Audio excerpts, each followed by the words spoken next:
O cheiro de café queimado ainda pairava no ar quando Esther sentiu, pela terceira vez naquela semana, o empurrão violento que a jogou contra a parede da cozinha. O barulho da caneca estilhaçada ecoou pela casa como uma espécie de alerta silencioso. Mais um dia, mais uma agressão, mais um pedaço dela que se despedaçava junto com a louça. Mas ninguém aparecia. Os vizinhos, já acostumados com os gritos abafados, haviam aprendido a ignorar. E a igreja? Ali, ela ouvia que Deus odeia o divórcio, mas pouco se dizia sobre os hematomas em sua alma. Quantas mulheres vivem como Esther, escondendo roxos sob mangas longas, ensaiando sorrisos para disfarçar a dor, ouvindo que devem orar mais ou ter mais paciência? Quantas acreditam que sua cruz é justamente suportar o insuportável, como se o amor de Deus fosse compatível com a violência cotidiana? A Bíblia realmente justifica esse tipo de sofrimento? Ou será que, por trás do silêncio, existe uma mensagem esquecida, uma que clama por justiça, por libertação, por dignidade? Esther não conhecia todas as Escrituras. Sabia de cor alguns versículos sobre submissão, pois seu marido fazia questão de citá-los após cada surto de raiva. Efésios 5:22 era uma sentença: mulheres, sujeitem-se a seus maridos como ao Senhor. Mas ele nunca lia o versículo seguinte: maridos, amem suas mulheres como Cristo amou a igreja e entregou-se por ela. Um amor que se entrega, que se sacrifica, que cura. Não um amor que machuca. Durante anos, ela acreditou que Deus esperava sua obediência ao lar, mesmo que esse lar fosse um inferno particular. Mas em uma madrugada de lágrimas silenciosas, Esther abriu a Bíblia e seus olhos caíram em um texto que mudaria tudo. Salmo 34:18. Perto está o Senhor dos que têm o coração quebrantado e salva os de espírito oprimido. Aquilo não parecia uma acusação, mas um abraço. Pela primeira vez, sentiu que Deus a via, não como uma esposa falha, mas como uma filha ferida. Foi ali que uma semente foi plantada. Aos poucos, ela começou a prestar atenção nas histórias de outras mulheres nas Escrituras. Agar, expulsa com seu filho, mas vista e provida por Deus no deserto. Ana, insultada por Penina, mas ouvida pelo Senhor no templo. A mulher adúltera, que seria apedrejada, mas encontrou perdão nos olhos de Cristo. A filha de Jairo, dada como morta, mas levantada pela mão de Jesus. Esther começou a entender que o plano de Deus para a mulher não era humilhação, era restauração. Mesmo assim, sair daquele ciclo não era simples. Havia medo, havia dependência financeira, havia vergonha, mas também havia agora uma voz interna que crescia a cada dia. Não uma voz de ódio, mas de vida. Uma voz que dizia: você foi criada à imagem de Deus, não nasceu para ser pisada. E então, um dia, ela se levantou mais cedo que o habitual. Fez as malas em silêncio, com as mãos tremendo e o coração disparado. Pegou apenas o necessário, levou a Bíblia de capa gasta e saiu. Não havia para onde ir, mas ela sabia que precisava sair para continuar viva. O primeiro passo foi o mais difícil, mas foi também o mais sagrado. A porta de ferro do abrigo social fechou-se atrás de Esther com um rangido forte, quase cerimonial. Ali dentro não havia luxo. Colchões finos, paredes úmidas, outras mulheres de olhar cansado. Mas havia algo que ela não sentia há anos: segurança. Pela primeira vez em muito tempo, dormiu sem medo de ser acordada por gritos ou socos. O silêncio da madrugada, antes temido, agora era um bálsamo. A assistente social lhe perguntou se queria denunciar o agressor. Esther hesitou, não por dúvida, mas por medo de enfrentar um sistema que tantas vezes falha com mulheres como ela. No entanto, aquela voz que nasceu dentro dela, após a leitura do Salmo, agora falava mais alto. Não temas, porque eu sou contigo, ela murmurou, lembrando-se de Isaías 41:10, e decidiu falar, pela própria vida, mas também por tantas outras. Nos dias que se seguiram, Esther descobriu o que significa reconstruir. Cada papel preenchido no abrigo era um passo rumo à autonomia. Cada conversa com as outras mulheres mostrava que ela não estava sozinha. Algumas haviam passado por situações ainda mais cruéis. Uma delas, com o braço engessado, disse: "O que mais dói não são os ossos quebrados, é quando a gente acredita que merece isso." A Bíblia passou a ser seu consolo e sua lâmpada. Encontrava-se em Provérbios 31. Força e dignidade são os seus vestidos, e ela sorri sem medo do futuro. Ali estava uma mulher diferente da que o marido lhe dizia que deveria ser. Não submissa ao ponto de se anular, mas sábia, forte, digna. Esther começou a entender que submissão bíblica jamais poderia ser usada como justificativa para a opressão. Jesus nunca ensinou isso. Ao contrário, ele se aproximava de quem a sociedade rejeitava. Foi em uma dessas tardes chuvosas no abrigo que uma voluntária contou a ela sobre uma igreja próxima, que acolhia vítimas de violência doméstica. Esther hesitou. Tinha medo de ouvir de novo que era uma esposa desobediente, mas algo em seu peito dizia que valia a pena tentar, e ela foi. Na pequena igreja de bairro, não encontrou julgamentos, mas mãos estendidas. O pastor, um homem de voz mansa e olhos marcados por lágrimas antigas, pregava naquele domingo sobre o bom samaritano. "Quem é o seu próximo?" perguntava ele à congregação. "É a mulher que vive com medo, é a filha que apanha do pai, é o menino que vê a mãe sangrar." E então completou: "Ser cristão não é só orar, é agir com compaixão, é denunciar o pecado, mesmo quando ele veste gravata e frequenta o púlpito." Esther chorou, não pelas lembranças, mas pela esperança. Naquela manhã, entendeu que a fé não serve para aprisionar, serve para libertar. E que calar diante da violência é trair o evangelho de Jesus, que nunca foi conivente com a injustiça. Ali, ela não era um escândalo, era uma mulher em processo de cura, uma sobrevivente. Com o tempo, ela começou a participar dos grupos de apoio, a compartilhar sua história. Descobriu que sua voz tinha poder, que outras mulheres se sentiam encorajadas quando a ouviam. E mesmo ainda em processo, ela já fazia diferença. Seu testemunho era semente em terra seca. A história de Esther não era única, nem sua dor, nem seu renascimento. Mas ela sabia que, a partir dali, nada mais seria igual. Ainda sentia medo às vezes, ainda chorava ao lembrar. Mas agora havia força por trás das lágrimas, uma força que vinha do alto, mas também de dentro, porque Deus estava com ela. E ela finalmente estava com ela mesma. Quando Esther passou a caminhar de cabeça erguida pelas ruas próximas ao abrigo, sentia como se a cidade tivesse mudado de cor. As fachadas, antes cinzentas e opressoras, agora lhe pareciam abertas. Não que as cicatrizes tivessem sumido. Pelo contrário, ainda carregava marcas visíveis no corpo e invisíveis na alma. Mas havia aprendido a ver beleza, mesmo nos espaços onde antes só via dor. O mundo permanecia o mesmo. Quem havia mudado era ela. Ao voltar do culto, certa noite, parou diante de uma vitrine e se olhou por alguns segundos. Não reconheceu aquela mulher de olhar firme e postura decidida. Era como se visse uma nova versão de si mesma, moldada não pela violência, mas pela resistência. Lembrou-se então de Romanos 12:21. Não te deixes vencer do mal, mas vence o mal com o bem.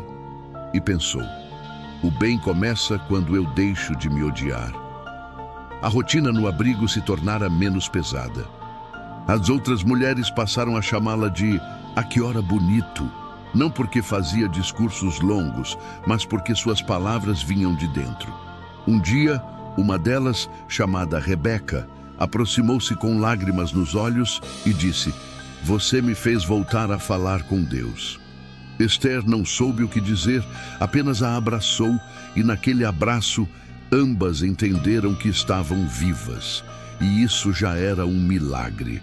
Rebeca havia sido vítima de abuso por parte do próprio pai desde os 8 anos.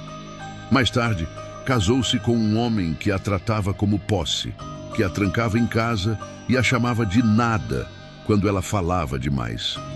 Ester a escutava com atenção, sem julgamento, porque agora sabia que cada mulher carrega dentro de si capítulos que o mundo não lê. E naquele ambiente de confissão e cura, algo muito maior acontecia. Elas estavam se reerguendo juntas. Em um dos encontros na igreja, Ester ouviu o testemunho de uma missionária que havia sido agredida por um diácono. Durante anos, ela silenciou, temendo envergonhar o nome de Deus. Mas depois de quase morrer, entendeu que o que envergonha o nome de Deus não é a denúncia, mas a violência escondida sob o tapete das instituições. Jesus nunca defendeu o agressor, disse ela, citando João 8, quando Cristo perdoa a mulher adúltera, mas confronta os que a queriam apedrejar. Essas palavras não saíam da mente de Ester. Começou a perceber quantas vezes, por ignorância ou conveniência, usaram a Bíblia como corrente, ao invés de chave. Quantas vezes mulheres foram aconselhadas a orar mais, ser mais pacientes, aceitar sua cruz, como se o sofrimento imposto fosse parte do plano divino. Mas não era. Ester agora sabia, o plano de Deus jamais seria a violência, jamais seria o medo. Com essa nova consciência, ela decidiu procurar um trabalho. Levava consigo um currículo modesto, mas firmeza no olhar. Foi recusada algumas vezes, claro, mas em uma cafeteria do centro, uma gerente chamada Valéria lhe deu uma chance.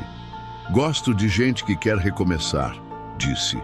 E ali, no vapor dos cafés e no cheiro doce dos pães, Ester encontrou não apenas uma renda, mas um novo espaço de dignidade. Não demorou muito até que ela conseguisse sair do abrigo e dividir uma kitnet com Rebeca.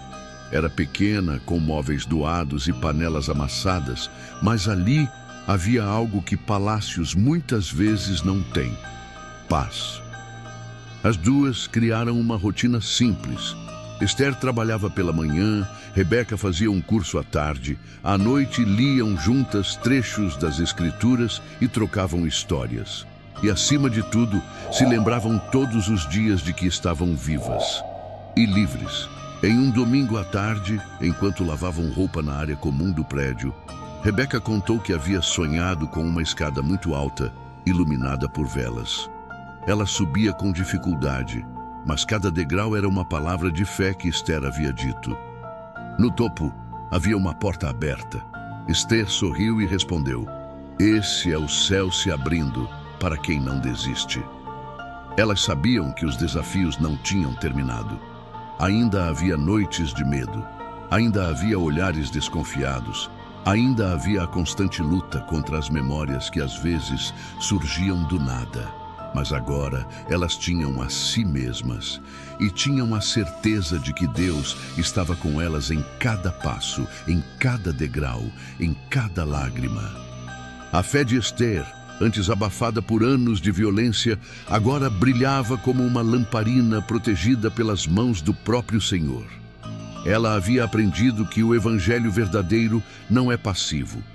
Ele confronta, cura, acolhe e não se cala diante da injustiça. O que Ester não imaginava era que sua história alcançaria muito além das paredes da kitnet modesta que agora chamava de lar. Certo dia, durante um encontro comunitário da igreja, foi convidada a compartilhar seu testemunho. Hesitou. As mãos suavam, o coração pesava, mas a voz que sempre a levantou em oração sussurrou: "Fala, outras precisam te ouvir." Quando subiu ao pequeno púlpito improvisado, seu olhar percorreu o salão. Mulheres com filhos no colo, jovens de olhos inquietos, idosas de semblantes marcados, cada uma com um passado que talvez nunca fosse revelado. Esther então respirou fundo e começou. Eu já pensei que minha dor era minha cruz. Já acreditei que apanhava porque era essa a minha missão. Que Deus estava me moldando pela mão do agressor. Mas eu estava errada. O que eu vivia era pecado, não provação. Não foi Deus que me bateu. Foi o silêncio, foi a cultura, foi o medo. Deus, esse sim, foi quem me tirou de lá. O salão silenciou. E uma a uma, mulheres começaram a chorar. Algumas discretamente, outras de forma incontrolável. Era como se aquelas palavras tivessem rompido uma represa antiga, de vergonha, de opressão, de histórias engolidas por décadas. O pastor da comunidade, emocionado, se levantou ao final e, com a Bíblia em mãos, leu Provérbios 31:8. Abre a tua boca a favor do mudo, pelo direito de todos os que se acham desamparados. A partir daquele dia, a vida de Esther tomou um novo rumo. Foi chamada para rodas de conversa, entrevistas de rádio local, reuniões com assistentes sociais. Sua fala não era eloquente, mas era honesta. E naquele tempo de tantas falas bonitas, o que mais tocava era justamente a verdade. Com o passar das semanas, outras mulheres apareceram buscando refúgio. Algumas diziam que não conseguiam sair. Esther não julgava, apenas acolhia. Sabia o quanto era difícil. Certa tarde, recebeu uma carta anônima deixada em sua caixa de correio.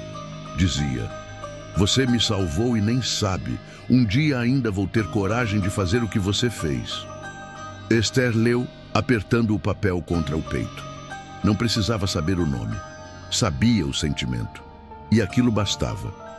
Mesmo com a nova fase, ela ainda era assombrada por lembranças. Pesadelos vinham algumas vezes. O grito de Davi, as portas batendo, o som dos socos ecoando nos corredores da memória. Mas agora, ao acordar no meio da noite, havia uma lâmpada acesa, uma amiga ao lado, e a certeza de que estava em segurança. Ela havia reconstruído a si mesma com os cacos que a vida lhe deixou. Mas agora, cada pedaço refletia luz.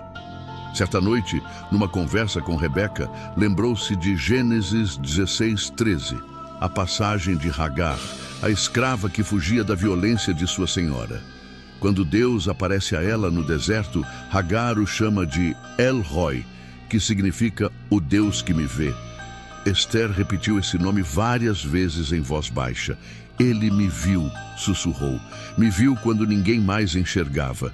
Com o tempo, passou a se reunir com líderes de diferentes igrejas. Levava uma proposta ousada: criar espaços seguros para mulheres dentro das congregações. A igreja precisa ser refúgio, não prisão, dizia. Enfrentou resistência, claro. Alguns diziam que ela estava politizando a fé, outros que Deus odeia o divórcio. Mas ela retrucava com calma: Deus odeia a injustiça, e isso vem antes. Com o apoio de uma pequena rede de pastoras e psicólogas cristãs, nasceu o projeto Mãos que Curam, voltado para acolher e orientar mulheres em situação de violência. Com o tempo, o projeto se espalhou por bairros vizinhos, igrejas de outras cidades, ganhando força não pela estrutura, que era simples, mas pelo impacto silencioso da transformação. Esther nunca quis fama, nunca buscou ser símbolo, mas sabia que seu sofrimento não podia ter sido em vão. Se ao menos uma mulher fosse salva, valeria a pena. E ela sabia que Deus a havia tirado do inferno para que se tornasse ponte. Não para ser perfeita, mas para mostrar que havia saída. Seus dias eram intensos. Dividia o tempo entre o trabalho, as reuniões, as visitas às casas de mulheres que ainda não podiam sair. Rebeca, sua fiel companheira de luta, tornou-se uma espécie de conselheira informal, aquela que abraçava quando as palavras falhavam. Juntas, formavam um pequeno exército de compaixão. Certo domingo, durante o louvor, uma criança se aproximou de Esther e segurou sua mão. Ela olhou para baixo e viu a menina sorrir. Minha mãe disse que você é uma heroína. Esther se ajoelhou, sorriu de volta e disse: sua mãe é mais, ela continua lutando. A menina então lhe deu um desenho. 2 mulheres de mãos dadas com um coração no meio. Era simples, mas ali estava tudo. A história de Esther já não era apenas sua. Havia se transformado em voz para as caladas, em consolo para as cansadas, em esperança para as esquecidas. Seu nome circulava em conversas discretas nas igrejas, em rodas femininas nas comunidades e até mesmo em espaços onde antes só reinava o silêncio cúmplice da dor. Mas com a visibilidade vieram também as sombras. Certo dia, ao sair da reunião semanal do Mãos que Curam, Esther encontrou um bilhete no para-brisa do carro.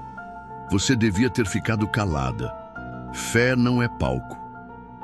A letra era grosseira, o tom ameaçador. Ela sentiu o frio na espinha que há muito não visitava seu corpo. Guardou o bilhete, respirou fundo e dirigiu para casa em silêncio. Não contou a ninguém, nem mesmo a Rebeca. Não queria preocupar. Mas naquela noite, ao orar, suas mãos tremiam. Senhor, me pediram silêncio, mas o Senhor me ensinou a gritar. E no dia seguinte, voltou ao trabalho com mais firmeza no olhar. A verdade era que a resistência ao que ela fazia não era apenas sobre doutrina, era sobre poder. E o poder nunca gosta de ser confrontado. Alguns líderes começaram a descreditá-la em público. Diziam que ela estava induzindo mulheres ao pecado do divórcio, que seu ativismo minava a autoridade masculina estabelecida por Deus. Um pastor chegou a pregar um sermão inteiro sobre as Jezebéis modernas que se levantam contra o sacerdócio do lar. Esther ouviu tudo em silêncio. Doeu, mas não recuou.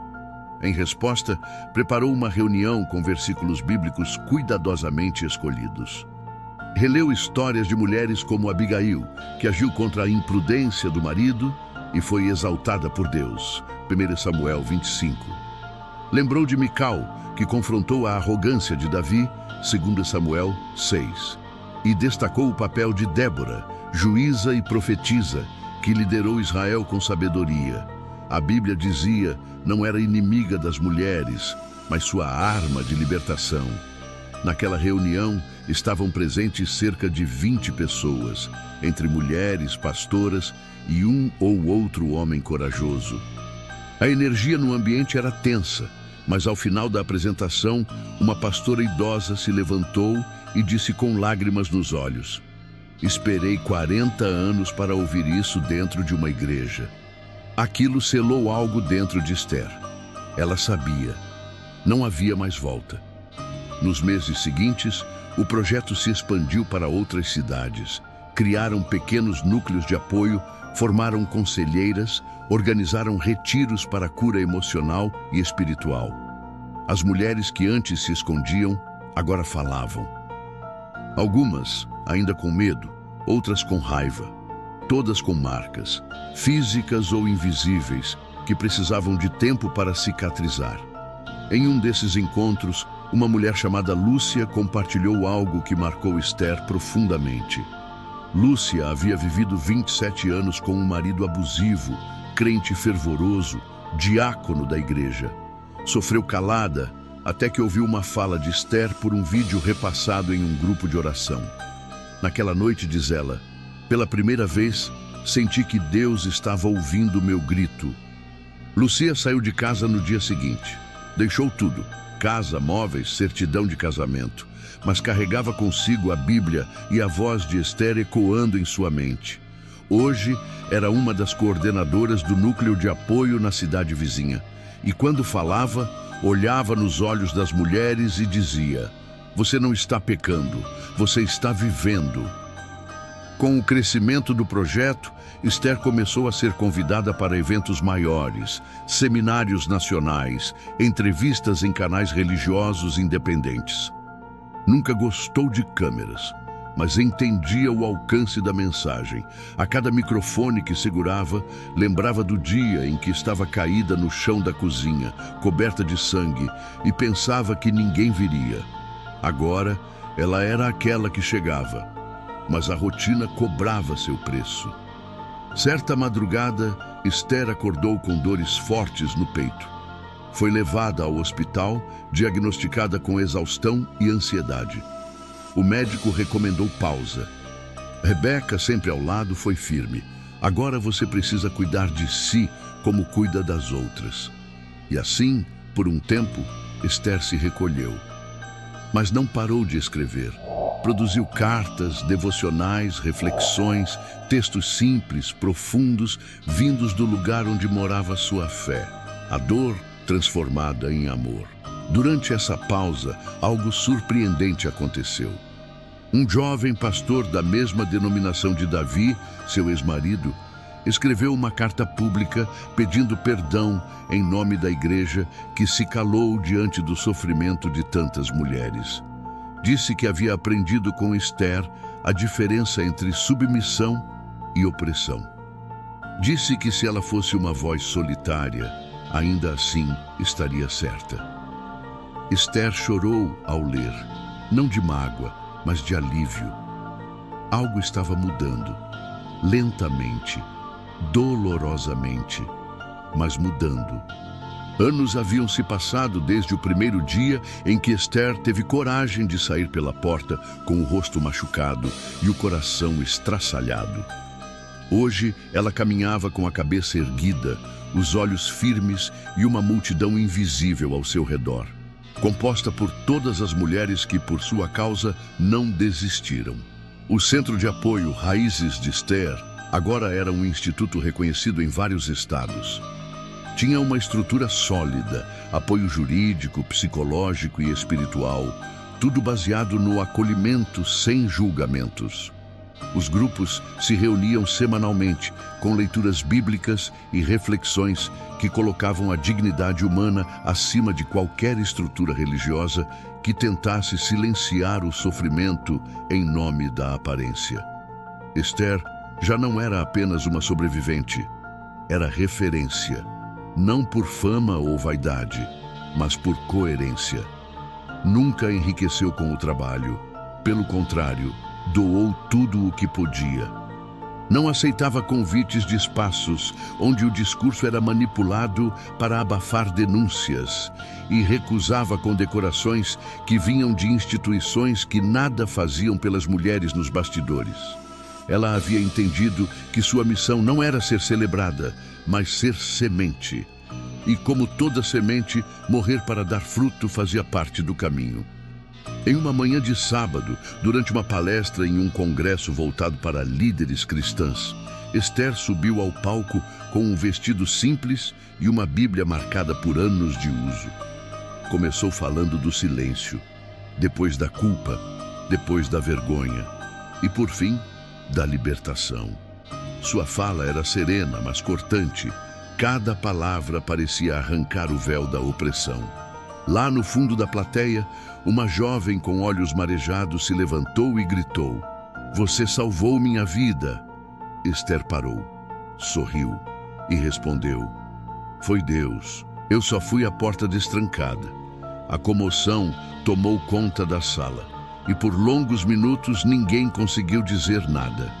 Meses depois, Esther foi convidada a dar uma entrevista para um canal nacional. O jornalista, surpreso com a força das histórias que ela carregava, perguntou: "Você acredita que sua dor teve propósito?" Ela respirou fundo. A dor nunca tem propósito no começo, mas Deus transforma a ferida em testemunho quando a gente para de esconder a cicatriz. Essa frase rodou o país. Mas nem mesmo a fé mais sólida está isenta das dores do corpo. Um exame de rotina revelou um câncer em estágio avançado. Esther decidiu não lutar com tratamentos agressivos. Não queria hospitais, fios ou tubos. Queria viver os últimos dias como viveu os anteriores, com propósito. Passou seus últimos meses escrevendo cartas, gravando vídeos de apoio, deixando direções para o instituto e mensagens para as mulheres que ainda não havia encontrado. No último culto que participou, pediu para ler Provérbios 31, mas não toda a parte da mulher virtuosa, só o trecho que diz: ela se reveste de força e dignidade, sorri sem medo do futuro. Provérbios 31, 25. Em seguida sentou-se e apenas observou o culto, como se estivesse se despedindo com o coração leve. Quando Esther partiu, a comoção foi nacional. Igrejas pararam para homenageá-la. Pastores que antes a criticaram fizeram silêncio. E milhares de mulheres compartilharam suas histórias nas redes sociais com a hashtag do Como Esther. Algumas mostraram seus rostos pela primeira vez. Outras ainda escondidas, mas escrevendo pela primeira vez: estou viva por causa dela. No dia de seu sepultamento, um coral formado apenas por mulheres cantou um hino suave, enquanto o caixão era coberto com flores brancas, símbolo de pureza, não da que exige submissão cega, mas da que renasce depois do inferno. Na lápide foi escrito apenas: aqui jaz Esther. Quebrou o silêncio, libertou vozes, vive em cada mulher que não desistiu. E até hoje, nas reuniões do Instituto, quando uma mulher nova entra, alguém sussurra: ela também vai encontrar força. Porque o legado de Esther não está nas homenagens nem nos títulos. Está em cada passo de coragem dado por aquelas que descobriram, através dela, que o amor de Deus não fere, cura. Se você se sentiu tocado por essa história, deixe seu comentário abaixo. Sua voz pode ser o conforto de alguém. Curta este vídeo, inscreva-se no canal e compartilhe com quem precisa ouvir essa mensagem. Até o próximo vídeo. Se você já se sentiu perdido tentando entender a Bíblia, não está sozinho. Muitas vezes, o caminho pode parecer confuso. Se você busca uma leitura guiada, que torna tudo mais claro e acessível, eu encontrei uma ferramenta incrível que pode transformar sua experiência com as Escrituras. Dá uma olhada na descrição do vídeo, quem sabe pode ser exatamente o que você precisa.